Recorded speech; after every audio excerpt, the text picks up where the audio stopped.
Appreciate the time, and I know I'm competing against dodgeball, so I have to concede a certain modicum of defeat right off the bat, so thanks for your perseverance. I'm George Dungan. I'm the VP of Science and Innovation, which in our organization is a combination of invention, medical affairs, and scientific characterization. So it's an interesting confluence.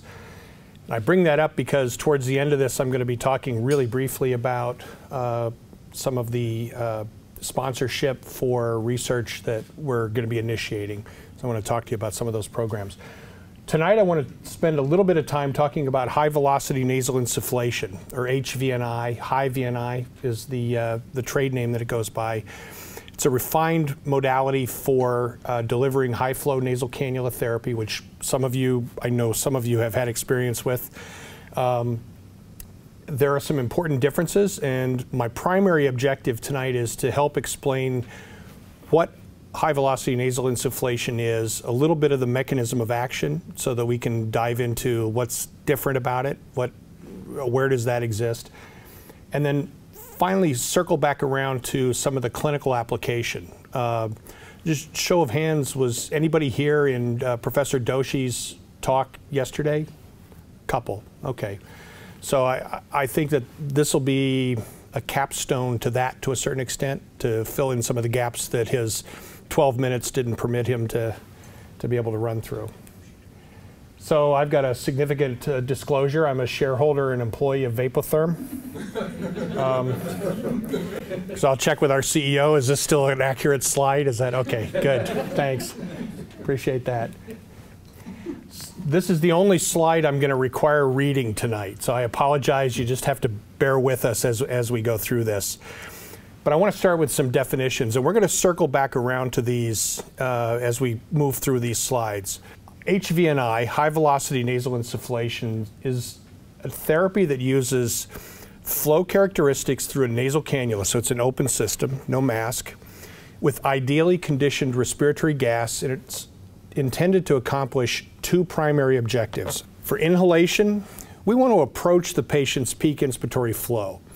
And the idea there is to try and at least reduce the degree to which the influx of gas into the nares is going to entrain external gas and admix and change the FiO2. More importantly, and frankly, if it doesn't exceed the peak inspiratory flow, that's probably not a problem.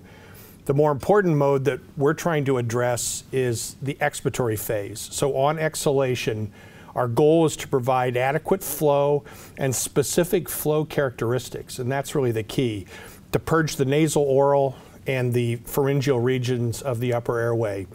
So in a nutshell, it's to replace the end expiratory gas in that extrathoracic dead space with medically conditioned delivered gas. That's in a nutshell what we're trying to do. So this animation, we can use this to identify what it is we're trying to do. This is a model that uses smoke to try and get a visual image of exactly what's happening when we're delivering the high-velocity nasal insufflation.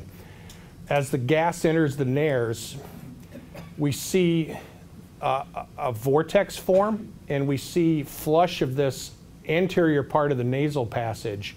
That's the gimme. That happens fairly straightforward. The more important component is to have that gas path continue to the posterior pharyngeal space over the tongue, and preferably through an open mouth. That's actually advantageous. So unlike BiPAP, where you put chin straps on patients to try and keep their mouths closed, open mouths are actually good here. The goal is to pretty much everything from about that point north. In that interbreath interval, we want to flush that gas. And it's a torturous anatomy. It's an anatomy that presents some challenges, and it's the technique of the gas flow conditioning, the velocity, that really gets us to that point. So you're all familiar with this. Let's just, in a nutshell, the goal that we're trying to achieve is alveolar ventilation. This is the physiologically required end target. The patient's going to do whatever they have to do to try and achieve that.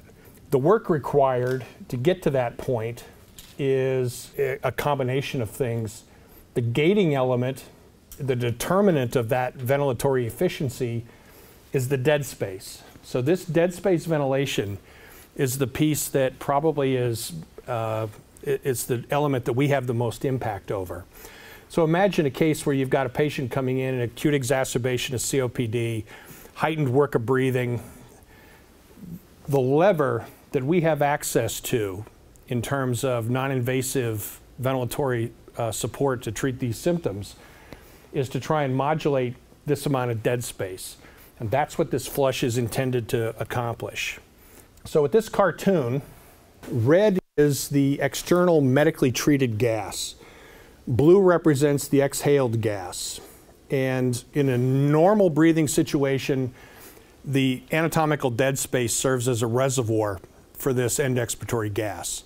And that then means that that's the first cab off the rank. That's the gas that is immediately insufflated into the lungs when I take my next breath. With high velocity nasal insufflation, what the goal is to have this jet of conditioned gas actually proceed into the nares, posterior pharyngeal space, and out the mouth, and do it quickly enough that we can effectively charge this extrathoracic dead space volume with preconditioned gas, so that when I do go to perform that next inhalation, I'm now reducing that amount of dead space effectively. The mechanics that we have discovered that facilitates that flush is non-trivial, and there are some important mechanical differences. What it comes down to essentially is the caliber of the cannula that's used. So the smaller the bore, the higher the velocity. You can think of it as a finger over a hose. With higher velocity, just given a compressible fluid, that's going to increase the energy of the system. And that's what's important in terms of actually facilitating the flush. So this is an example of a small bore cannula in a computational fluid dynamic model and a large bore cannula. The color map is used to demonstrate the residual velocities of the various particle vectors. This has a much higher velocity matrix to it compared to the large bore cannula that's more typically used. In fact, even in this model, this is still much smaller than what's typically used clinically. The big effect by doing so, by having this high velocity insertion of the gas, is that it dramatically reduces the clearance time. And time becomes really important, especially when you're dealing with patients that are tachypnic.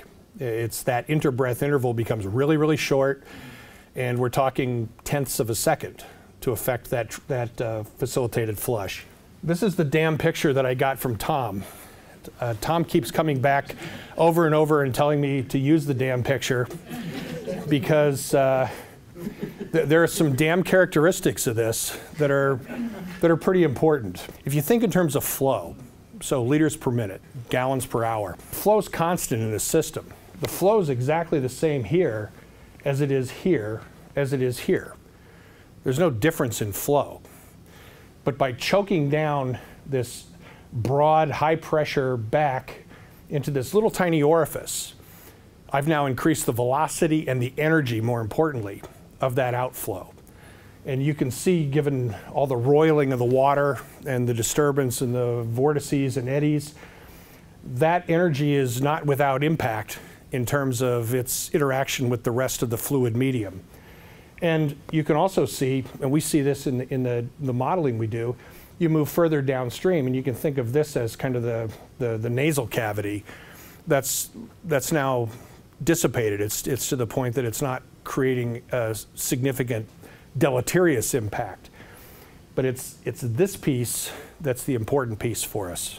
When we look at typical flows that we might use, so for high velocity nasal insufflation for an adult, we might be looking between 25 and 35 liters per minute. And that's typically more than adequate for the vast majority of the patients that we're using. When we compare the velocities, and this is just a calculation, it's just fluid mechanics. When we compare the velocities that we derive from those flows to the velocities that you get out of the larger bore adult cannulas, it's about 350% more. The flows required to achieve those velocities, we're getting out to flows that are just outrageous. And that's important because it's the high velocity that facilitates the flush. So typical flow requirements for adults, 25 to 35 liters per minute. And again, if that doesn't exceed the patient's peak inspiratory flow requirement, that's really not a problem. Because again, the important aspect of this is what happens during the expiratory phase. So that patient may have a peak inspiratory flow that's higher than 35 or even 40 liters per minute. But in that interbreath interval, by facilitating the flush, I've now charged that extrathoracic dead space. And when the patient goes to breathe in that next breath, we've reduced any entrainment burden with that additional volume that's fully conditioned. 25 to 35 is typically where we suggest starting. In an ED, you've got somebody who comes in, they're very kind of acutely ill, you're trying to get your arms around the patient. There's certainly no problem starting them at 40 liters per minute and then titrating down from there. We see that anecdotally in a number of the institutions that are using our products. Neonates I put up here, I don't know how many neonates you see in the emergency department, but it's an interesting case study because for neonates, high velocity nasal insufflation flows are typically between 4 and 8 liters per minute, which is way higher than their nominal peak inspiratory flow requirements. But it's important for them because they've got such a disproportionate amount of extrathoracic dead space, these little babies with these giant heads compared to the rest of their bodies. You need that higher flow to facilitate that flush in that interbreath interval. Pediatrics, as we would say in Australia, it's a bit of a dog's breakfast. It's kind of all over the map, mostly because you're talking about patients that are a month old to 18 years old, linebackers that are my size. A rule of thumb is there's an inflection point around 6 years old anatomically. This is the report for the sweet spot that has been reported to us for the high velocity nasal insufflation, below which, if we treat them more like the neonates, given the slight disproportion of their extrathoracic dead space, that's probably not unreasonable. After 6 years, they're probably more adult-like. Now, people that are a lot smarter than me have helped put together a tool. The fortunate thing when it comes to pediatrics is there's an app that exists that does the math for us. One of the things that I think is important to remember when we're delivering this high flow, high velocity gas into the nose is that it has to be properly conditioned. If we fired 25 liters a minute of dry gas into somebody's nose, you'd hear about it from the patient, and then you'd probably hear about it from their attorney. What we try to do is we try to heat and humidify the gas. That's the combination. So we want it to be pretty close to body temperature. Sometimes you might go a little lower given patient comfort settings. And humidification, we really want that gas to hit the nose pretty close to 100% relative humidity. We accomplish that using a methodology that includes a vapor transfer cartridge. And if you see this cartridge cut away, there's a number of little thin straws that are made with a porous membrane. The idea here is that we'll look at the top. So we've got all these little holes. The gas is going to be coming in from the device, and we've adjusted the FiO2. As it passes through these tubules, water actually diffuses into the membrane. And this is important because that water carries heat, and it also acts as the agent for moisture. And it does so in an energetically kind of disintensive fashion. So it allows us to have gas that exits the system in an energetically stable, high heat, high humidity environment. One of the challenges then is we've got this 100% relative humidity, fairly warm gas that leaves the machine. So how do you maintain the integrity of that gas flow as it gets out to the patient? We solve that problem by jacketing the gas flow. So it's a triple lumen tube essentially. The gas flow passes through the center orifice, and there's a pathway on either side of it that pass warm water. And so what we're able to do is maintain the thermal integrity of that energetically stable gas out to the point that it leaves the end of the delivery tube and joins the cannula. The goal is to try and reduce or even eliminate condensation in the delivery tube. Our whole overall therapeutic goal, and this for us is kind of a motherhood statement, is to help manage the signs and symptoms of respiratory distress, including hypercapnia, hypoxemia, and dyspnea. That's what we do. I remember as an organization, we were bouncing around. We're a COPD company. We're, who are we? This is actually who we are. This is what we treat. And it's important because, especially in the emergency department context, this remit, this description crosses a number of pathologies. And we found in Dr. Doshi's study, he had a fair blend of admitting diagnoses that he was treating with the high velocity nasal insufflation. So let's think of in terms of where this fits. This axis is a cartoon to demonstrate relative increase in patient acuity, and then with that kind of the level of therapeutic invasiveness that's required to assist the ventilation or to manage these signs and symptoms. Got oxygen and non-rebreather, patient transitions, non-invasive ventilation, CPAP, BiPAP, and then eventually resulting in mechanical ventilation. The high-flow nasal cannulas, or high-flow nasal oxygen, it's actually really good at delivering oxygen. So it does that very well. The thing that we think is a significant differentiator for the Hi-VNI, the high-velocity nasal insufflation, is actually now, and Dr. Doshi's data, I think, really started to strongly support this in his presentation yesterday. This now extends up to help provide the same level of support of the management of those signs and symptoms that we would normally get from non-invasive ventilation.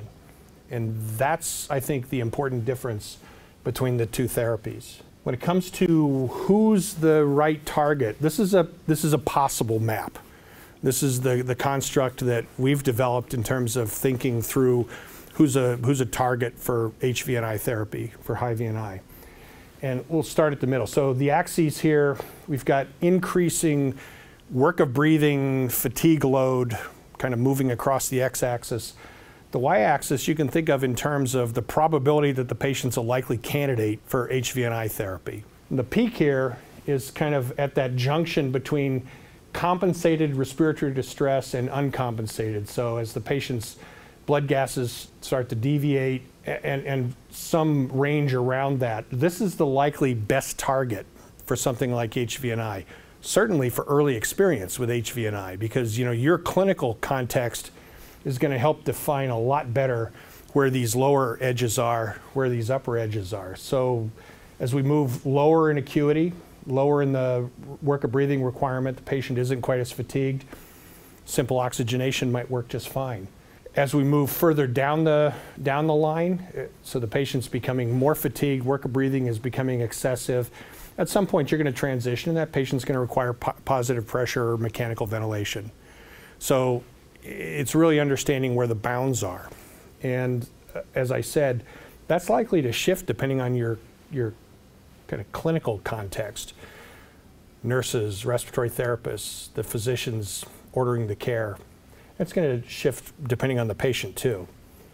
We don't treat the underlying condition, just like BiPAP. We don't treat the underlying condition. We're just offloading the work of breathing to give you time to hydrate and get the antibiotics on board and do all the magic medical things you need to do to treat the patient. So this is a really important area for us. And it's important to us because if you think of the emergency department, I'm talking to a bunch of emergency physicians, you guys know this better than me. This is the gateway to the rest of the organization in terms of the management of that acutely distressed patient. So it's a point of confluence for those target patients that are of interest to us. We did a pilot study, and actually the pilot study was really important because it went a long way to help informing the construction of the study that we heard about yesterday, the 5-site study that Dr. Doshi was talking about, the randomized controlled trial. But I want to share an experience. This was from a case study. It was a large regional community medical center, emergency department. It's Athens Regional Medical Center. And this is a case study extracted from their early experience on the technology. Put it up because I think it's informative as to kind of a fairly typical case. It was repeated many times during the course of this pilot study. We've got our normal disclaimer, so your mileage may vary. This is a case study. If I took it off there, our compliance legal team would have an aneurysm and they'd be sitting in an emergency room right now. So this is a 60-year-old female patient with a history of COPD. She was a frequent flyer in this emergency department. In fact, 2 weeks prior to this admission, she was seen for an acute exacerbation of COPD and she was intubated. So they were ready to just put her on her normal conduit, which is come in through the door, go into bilevel, hope we don't have to intubate you. She presented with kind of her normal constellation of signs and symptoms. They made the decision during this pilot study that they're going to do the ABGs and they're going to launch Hi-VNI therapy, so the high velocity nasal insufflation. They started at 25 liters per minute at 60% FiO2. The gases are notable. Would you intubate somebody at those levels? Yeah. Not yet? Would you? No. You'd give them some time? Well, that's what they did. They let this patient cook along. So 6:30 the admission and 34 bicarb, so this isn't this patient's first rodeo. 7:28, we see the respiratory rate start at 36, and over the intervening hour and 15 minutes, we see the respiratory rate drop to 22. The follow-up gases at 7:17, 7:41, 53 for the CO2, maintenance of PaO2 during the whole process, maintenance of the SaO2 during the whole process. This is the outcome that we're trying to achieve. So managing the signs and symptoms to give you guys time to do, as I said, all the other medical magic that you need to do.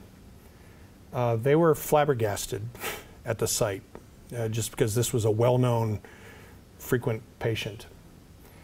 When we looked at the kinds of patients that were seen during this ED pilot project, it was informative. And the interesting piece from this pilot data was that the numbers are actually fairly well imaged when we look at Dr. Doshi's findings. So it's an interesting constellation of patients, mostly COPD, a large population of general dyspnea, so dyspnea of unstated origin. Interestingly, a fair chunk of CHF patients that were coming through the door. And in the study that Dr. Doshi was the principal investigator on, they were looking at all-cause dyspnea with certain rational sort of inclusion-exclusion criteria, but largely it was an all-comers study. And we await those findings in their publication. But this is what we do. This is the space that we're in. And the rationale for, I think, the high-velocity approach is that it treats these significant signs and symptoms. So I think we'll just stop, and maybe we can just have a discussion.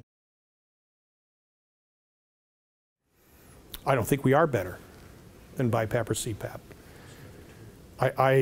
If it was me, if it was my dad, my mom has pulmonary fibrosis. We use her as an example. If it was my mom, if she had a competent ventilatory drive, so she's spontaneously breathing, and she hasn't so egregiously decompensated that she actually needs some positive pressure, I'd put her on high-velocity nasal insufflation.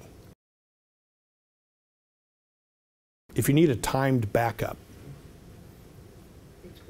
so with like bilevel therapy, NIV, there's simple NIV that you can deliver that's for spontaneously breathing patients. Right.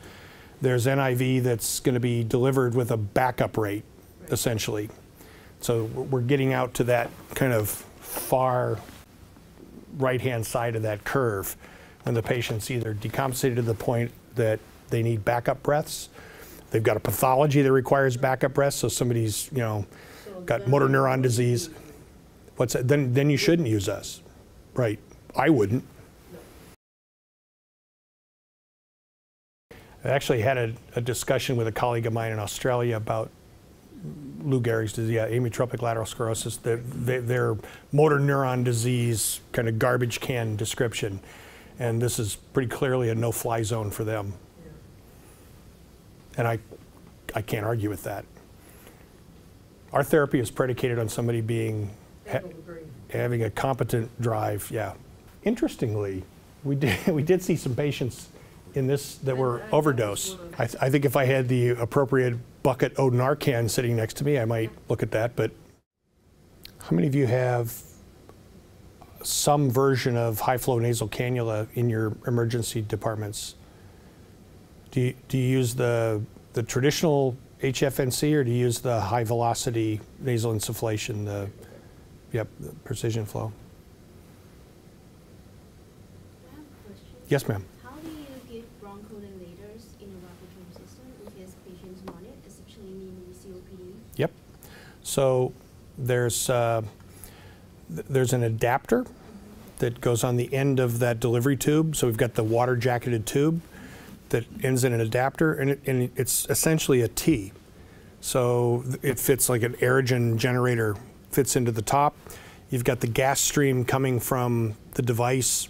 The med gets entrained into that gas stream, and then the cannula's kind of right on the other end of it. It's actually an interesting question, because when we start thinking about some of the mechanics of this high velocity gas stream, the question is always, on the science side, is how far down the trachea does that kind of activity persist? Is there kind of a diffusive component that might be important? I think the biggest difference is that this isn't pulsatile. We're not specifically designed to or promoting kind of diffusive gas exchange below the level of the pharynx. So it's something that I know we haven't studied very closely, but it's an interesting question. I'm not sure I'd replace it today with it. It's a very low pressure system by comparison, because it's open. In fact, the requirement is that you have 50% of your nares unoccluded, preferably with the patient with the mouth open, which is your secondary safety valve in that case. So it's my understanding the RAM cannula is kind of the poor man's CPAP. We're delivering a little bit higher pressure in that case. The way it's built mechanically, you're not facilitating the same level of flush. So I think it's more of a pressure gambit. Right. So that's where the beauty of this lies. So, yeah, NIPPV is not a benign therapy necessarily. right. It's No, it is. especially when somebody's acutely ill, you know, in your context. You get one hospital-induced pressure ulcer, and that's all she wrote. You know, Yep. That actually came out of a specific example in a hospital in California, where they were using the high velocity nasal insufflation. They're using the precision flow unit in a step-down unit. And they had identified that there were 2 rooms that they could put the patient in, and they were the 2 that were immediately adjacent to the nurse's station. And they came to us and said, you know, if we could just have a way to not even forever, but just while people are getting used to it, have the alarm somehow repeat back up to the nurse's station. That was actually the genesis of the nurse call.